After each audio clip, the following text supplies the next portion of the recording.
Tell me what it says on the Play-Doh. You can't have Play-Doh because you can't have Play-Doh. So it says you can't have Play-Doh because you can't have Play-Doh. Is that what it says? Yeah. What do you think about that? So it have Play-Doh in it, and say you can't have Play-Doh. Who made that rule? You? No, not me. You said it says it on the Play-Doh box. Daddy did because it's not Play-Doh.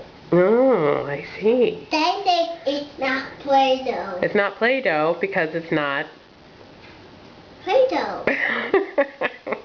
You are making up some really silly rules about Play-Doh, and I didn't come up with them. Who came up with them?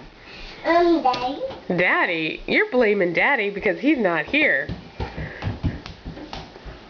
Say, I love Play-Doh. I love Play-Doh. Good boy.